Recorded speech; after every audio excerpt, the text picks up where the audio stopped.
Bienvenidos, gracias por estar aquí. Bienvenidos al curso virtual de Educación Médica Continua en Oncología, impartido por la Sociedad Mexicana de Oncología. Gracias a todos. Habla del interés de, sin duda, ir creciendo en todo esto. La idea de hoy es hablar de un tema de generalidades en cáncer de mama. Parece muy importante poner los puntos más importantes, desde mi punto muy personal de vista. Lo que tenemos que tener es los objetivos claros. Entonces, los objetivos claros, tan solo para esta presentación, quiero compartir con ustedes, sin duda, muchas cosas, o prácticamente todas que ya saben, pero creo que hay que reafinar los conceptos básicos. Desde mi punto de vista, no solo para presentar un examen, no solo para tener un paciente enfrente, para compartir, sino integrar muy bien el conocimiento que vamos adquiriendo poco a poco, y desde mi punto de vista lo que tenemos que tener son ideas claras. El planteamiento estratégico de cómo lo vamos a hacer, cuándo hacerlo, la secuencia y cómo ir dándole el contexto global a cada una de estas situaciones. Quiero ir compartiendo desde diferentes ángulos el tener algunos puntos muy importantes. Hoy quiero llevarles un primer punto, es evitar los absolutos. En medicina, en oncología, en cáncer de mama, no hay ni todo ni nada, ni para todos ni para ninguno.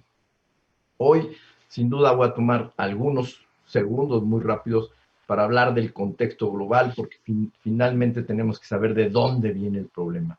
Hoy tenemos que saber que el cáncer de mama, sin duda, a nivel mundial, a nivel región y a nivel país, sin duda representa alrededor de un 14.3%, y el número de casos solamente en mujeres representa una cuarta parte de todos los cánceres de las mujeres. Entonces, él sigue siendo y seguirá siendo el primer cáncer en mujeres. Cuando hablamos de mortalidad, sin duda que tenemos que voltear a ver que incluso en las regiones probablemente tenga un impacto mucho mayor en la mortalidad. Todavía no hemos impactado como en algunos otros países en términos de la mortalidad. Son los números duros, son los números que finalmente tienen que tener continuamente en diferentes fuentes de información, pero el número sigue siendo la primera causa de muerte por cáncer en mujeres.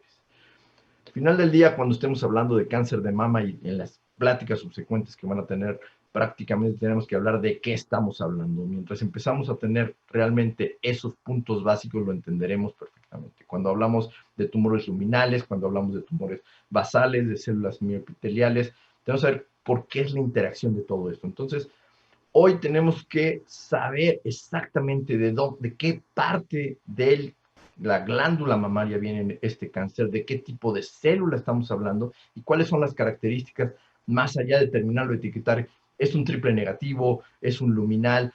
Hoy tenemos que saber qué es lo que referimos con un luminal. Un luminal no necesariamente tenemos que decir, completa y sabemos cómo están los receptores. Hoy tenemos que saber cuál es la parte de esa célula, cuál es la célula que se está expresando, qué es lo que estamos poniendo, y que hay algo más que células ductales, que hay lobulillos, que hay músculos, que hay costillas, que hay tejidos de sostén. Hoy, hablando desde mi punto de vista, cómo debemos ir integrando todo esto antes de estar pensando en la biología molecular y la expresión y el tratamiento más innovador, tenemos que saber y dividir perfectamente en dos grandes grupos. ¿Cuándo es una enfermedad preinvasora y cuándo es un cáncer completamente invasor? Porque podemos estar hablando del mismo cáncer, pero ¿cuál es el momento específico de ese cáncer? ¿Cómo lo vamos a encontrar? ¿Cuál es el patrón de crecimiento? Y sin duda, ¿cómo va a ser el abordaje de cada una de estas condiciones? Porque finalmente, en la evolución de la enfermedad, en la biología de la enfermedad, y cuál es la magnitud que representa cada una de estas condiciones, permitirá que nuestra mente pueda saber cuáles son las estrategias futuras, pero no al revés, plantear la estrategia y luego saber cómo se acomoda esa estrategia para algunas condiciones.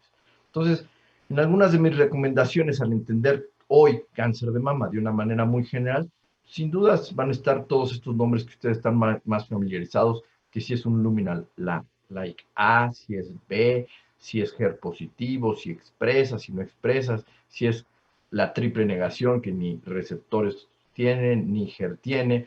Entonces, hoy, ¿cuáles las condiciones que nosotros estamos teniendo atrás de eso? Pues que algunos triple negativos van a ser basales, algunos triple negativos van a ser Claudin, algunos van a ser Norman Light, y sin duda, esto hay diferentes fronteras que completamente, como pueden ver aquí, se tocan. ¿Y cuál es la representatividad que pueden tener? Hoy, cuando tengo que contestar cuál es la posibilidad que una paciente con cáncer de mama tenga un tumor luminal, pues va a oscilar alrededor de estos porcentajes. Entonces, volteemos a ver que el contexto tenemos que ver cuál es la magnitud del problema, cuál es la situación más probable y de ahí irnos disminuyendo en cada uno de nuestros abordajes. Entonces, este es el más frecuente, sin duda, y finalmente es más allá de la expresión de uno o dos genes, porque tenemos que voltear a ver algunas características clásicas. ¿Cuál es la posibilidad de proliferación que pueden tener estos tumores?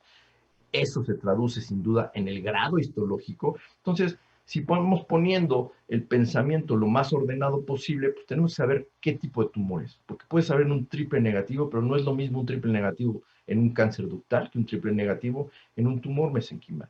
Entonces, volteemos a ver que las características son muy importantes, pero antes de ir a pensar en el último paso de la biología, si expresa PRI3K, si tiene HER2 y todo eso, pues volteemos a ver qué tipo histológico, cuál es el grado histológico, cuáles son las características de proliferación que puede tener y cómo se compagina esas características con la expresión de algunos marcadores, como vamos a ver en algunos momentos.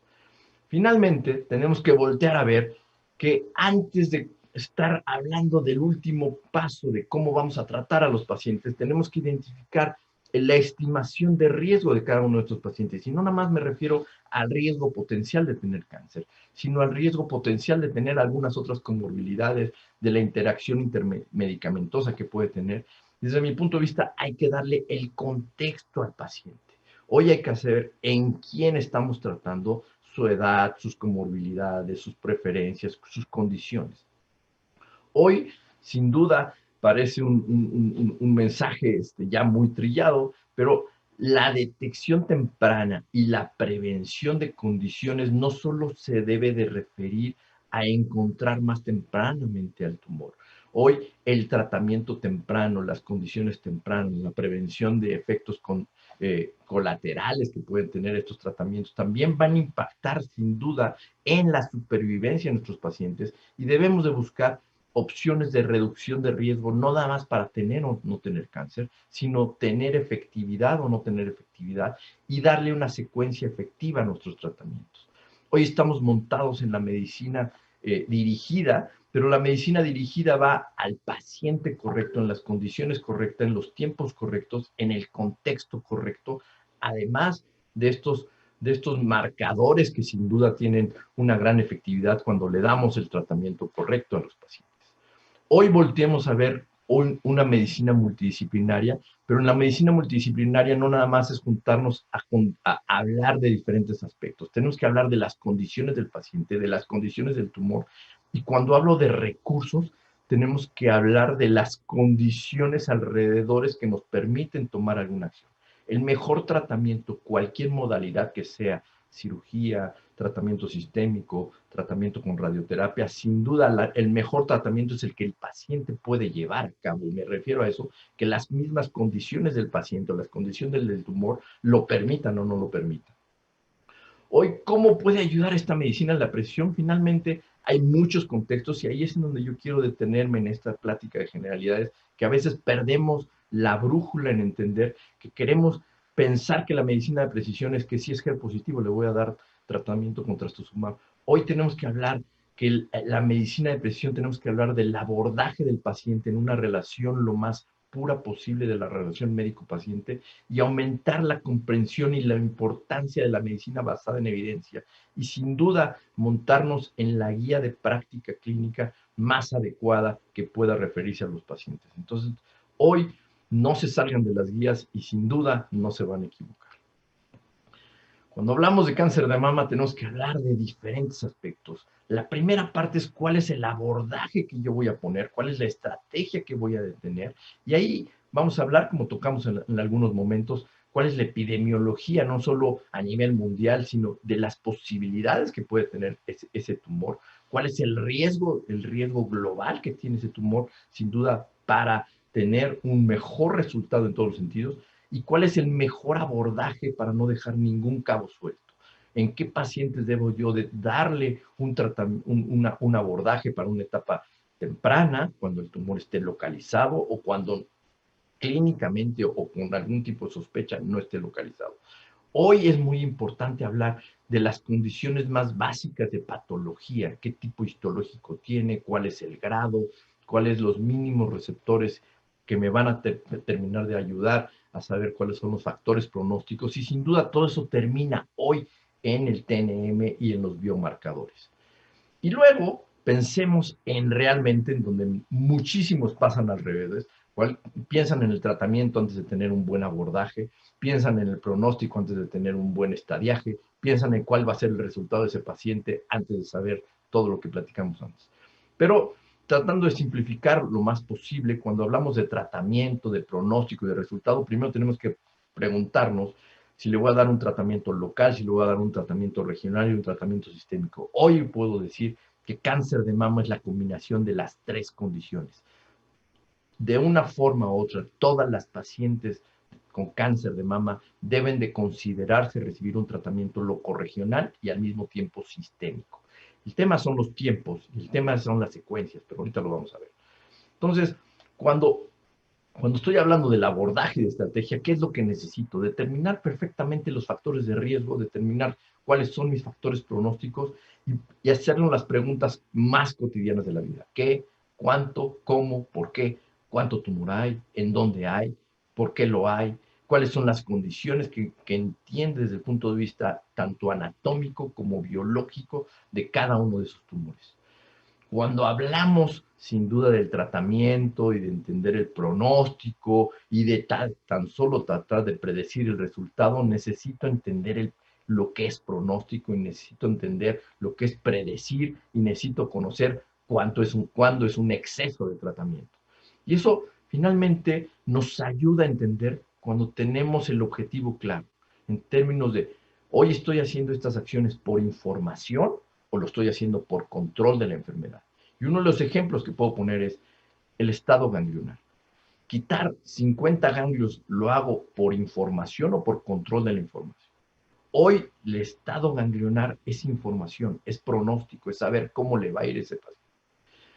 Al mismo tiempo tenemos que tener claro cuando estamos diseñando estos tratamientos el equilibrio más preciso entre el beneficio que estamos haciendo y los efectos secundarios que pueden tener.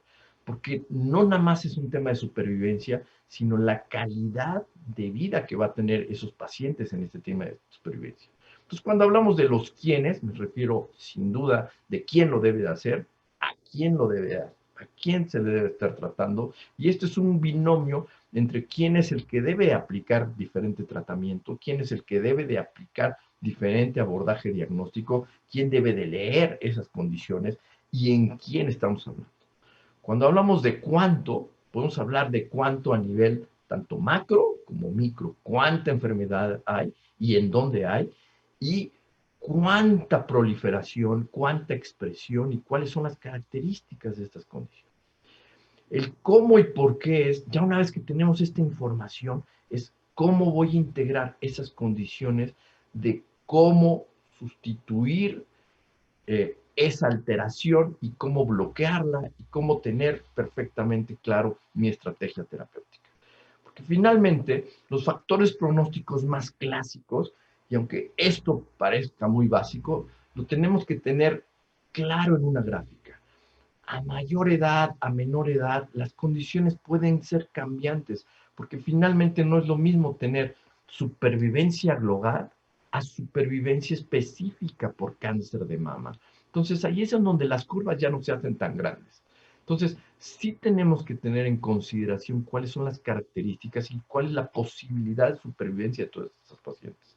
Cuando volteamos a ver, los factores pronósticos más importantes todavía no son las de biología molecular. Siguen siendo los más clásicos por años y años. El tamaño tumoral es uno de los más importantes. La afección ganglionar, sin duda, la combinación de estos siguen siendo los que llevan el poder más importante. Y hoy, antes de pensar en las condiciones más específicas de biología molecular, teníamos que seguir diciendo cuánto tumor hay y en dónde está. Nada más está contenido o nada más está afectando los ganglios, qué tipo de ganglios y en dónde están estos ganglios. Finalmente, la combinación de todo esto nos permite saber que hay algunos puntos de cruce. Hay a partir de un tamaño en donde la afección ganglionar va a tomar más importancia y hoy, si podemos hablar de diferentes condiciones, podemos hablar a partir de aquí ya es un tumor más localmente avanzado, más o menos metastásico. Entonces, hoy podemos entender que incluso con tumores en diferentes contextos, su supervivencia es diferente cuando combinamos tamaño y cuando combinamos diferentes condiciones ganglionares y cantidad ganglionar. No es lo mismo tener un N3 que tener un N2, pero las curvas no se hacen tan grandes, pero sin duda están presentes en todo esto. Y esto no es nuevo. Prácticamente tenemos más de 30 años entendiendo estas características. Entonces, hoy, por más evolutivo que sea todo esto, siguen recargándose las condiciones más primarias en nuestra toma de decisiones. Entonces, cuando hacemos un TNM es mucho más allá de ponerlo en un expediente. Tenemos que realmente determinar la extensión de la enfermedad, porque la información pronóstica es sin duda muy importante de cómo vamos a actuar, porque ayuda a la selección sin duda del plan terapéutico que vamos a hacer y la comunicación en diferentes equipos multidisciplinarios. Y sin duda permitirá una colección para datos esenciales de cómo hacer diferentes acciones a lo largo de nuestra vida. Grandes diferencias en los diferentes AJCC, sin duda, hoy venimos de una etapificación meramente anatómica a llegar a una etapificación no solo anatómica, sino una etapificación incluso de comportamiento biológico. Hoy incorporar los marcadores biológicos aumenta la precisión en el diagnóstico en estos pacientes. Entonces, hoy tenemos que tomar en cuenta la necesidad de ofrecer en diferentes países como el de nosotros que pudieran tener acceso a esos marcadores biológicos. Hoy yo no visualizo poder tener una estrategia en cáncer de mama si no tenemos los factores biológicos en todo esto. Y entender que sin duda, una vez más, al tener una célula normal, en tener una alteración preneoplásica y cuáles son las células y cuáles son las condiciones y finalmente esto se van a volver en algún marcador, ya sea pronóstico o terapéutico o de respuesta para tomar diferentes decisiones. Y sin duda, esta red de condiciones va a permitir que nosotros tengamos las mejores decisiones de los pacientes. Regresemos un minuto, sin duda, a hablar de la parte anatómica. Hoy la nueva JCC prácticamente tiene esos puntos de inflexión de cuánto debe ser un T1, cuándo debe ser un T2, cuándo debe ser un T3. No voy a perder mucho tiempo en exactamente ir repasando como si fueran las tablas de multiplicar con ustedes los tamaños, pero lo que quiero decir es hoy incluso la afección de la piel, sin duda tenemos que la afección es clínica y la tipificación sigue siendo clínica en todas las condiciones. Hoy hay que voltear y explorar a los pacientes y tocarlos y determinar exactamente cuál es la etapa clínica y no como muchas ocasiones sucede que queremos ver un estudio y que el estudio nos etapifique a los pacientes. Porque sin duda, sobre todo en la afección ganglionar, es cómo utilizamos la información desde el punto de vista de imagen para todo. Entonces, hoy clasificar los ganglios, sin duda, donde más debe estar remarcados en la clínica, sin duda podemos ver algunas alteraciones radiológicas que nos ayuden a precisar cuáles son las características y cuando queremos todavía una mayor precisión de ser posible, sin duda vamos a hacer algún tipo de biopsia. La frontera entre un N2A y un N2B, finalmente entender si están fijos o si deben estar en el número de ganglios y entender que todo el tema hoy para hueco supraclavicular, ganglios infraclaviculares o la mamaria interna tienen una subtipificación en el N3. La enfermedad metastásica sin duda también la podemos encontrar y uno no puede encontrar lo que no busca. Finalmente entender que puede ser a través de una sospecha clínica de síntomas o de alteraciones de laboratorio o tan solo cuando tienes un localmente avanzado, buscar intencionadamente los sitios más frecuentes como pueden ser todos estos y sin duda dependiente de la biología de cada uno de ellos. Considerar siempre que bordes negativos hoy consideramos fuera de tinta y hoy diferentes aspectos, sobre todo en ganglios, cambiaron algunas condiciones entre células aisladas, micrometástasis y todo eso, y no es que haya cambiado los tamaños, sino cuál es el contexto que le vamos a dar a todo esto, y ser muy cuidadosos que en la tipificación patológica tenemos que ponerle la P antes de todo esto para saber de qué estamos hablando. Hoy tenemos que cambiar toda esta condición de todo de esto, ya no pasan mis diapositivas, pero bueno, para considerar todo esto. Hoy hay algunas características que van a cambiar nuestro punto de vista de ver las situaciones, y hoy los factores pronósticos siguen siendo en tres grandes grupos: factores clínicos, como puede ser la edad; factores patológicos, anatómicos específicamente; y factores biológicos, en donde la combinación de todo esto nos va a llevar para cuáles son los factores que vamos a entender para, de alguna forma, plantear nuestro mejor tratamiento. Hoy, los tres condiciones más importantes van a ser nuestros receptores hormonales, la expresión de HER2 y los marcadores de proliferación, ya sea que los entendamos de manera directa o indirecta con el grado, con el Ki67 o con algunas condiciones especiales. Hoy vamos a diferentes nuevas condiciones de inmunofenotipos, y vienen prontamente algunos nuevos otros marcadores que nos ayudarán a entender algunas características como. Entonces, me parece que es muy importante la necesidad de entender el pronóstico y ser capaz de predecir qué paciente va a tener un beneficio a cada uno de nuestros tratamientos.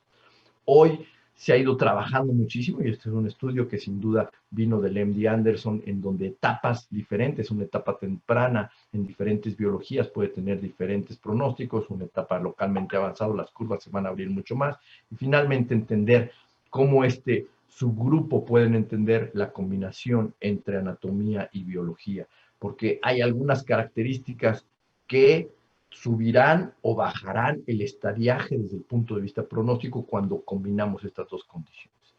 Entender también que venimos desde histología básica hasta ahora plataformas multigénicas, entender todo esto. Y las pruebas genómicas sin duda han ido cambiando y cambiarán cada vez más en la precisión.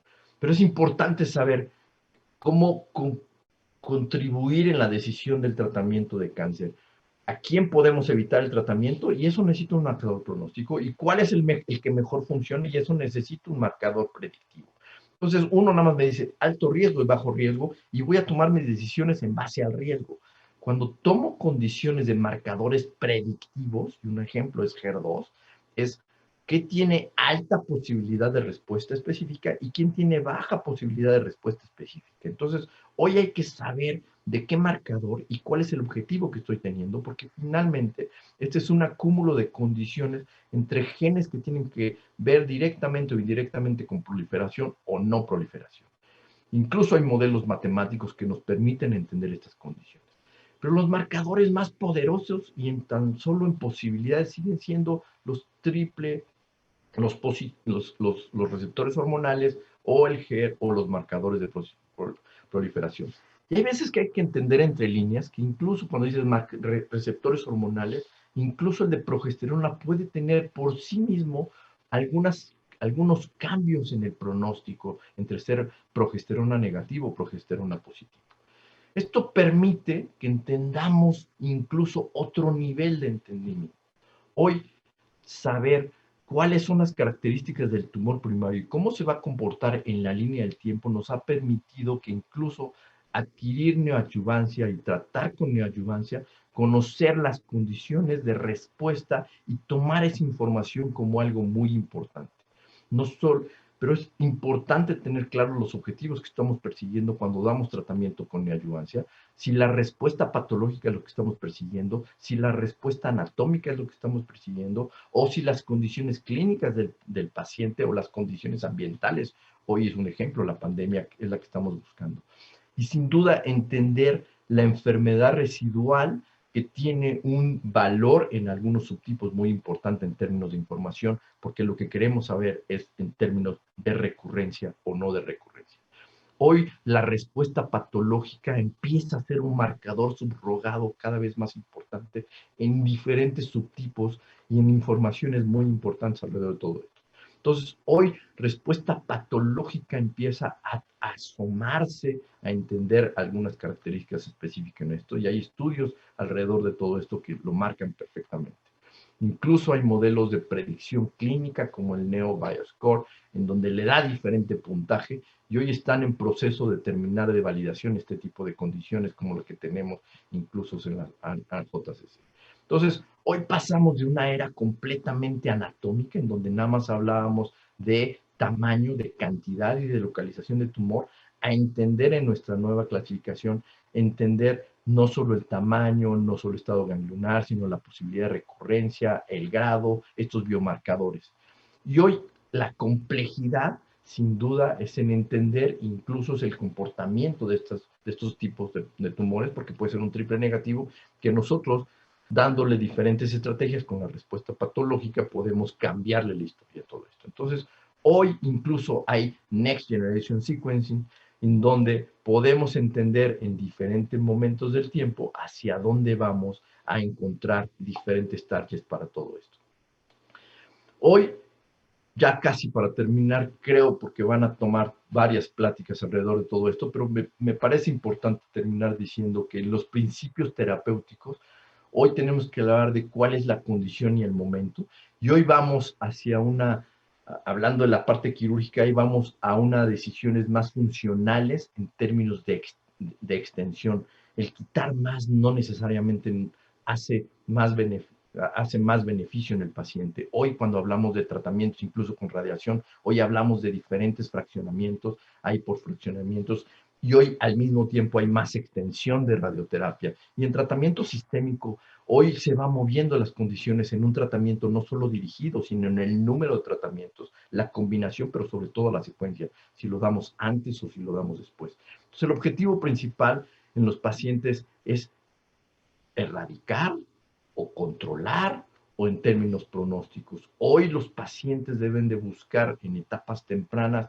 la erradicación y el control y en etapas más avanzadas buscar los periodos libres más grandes y sin duda, aunque sea más modesto, pueden encontrar supervivencia. Hoy diferentes necesidades, diferentes impactos, pero hoy prácticamente la combinación de todos estos tratamientos permite el mejor beneficio de los pacientes.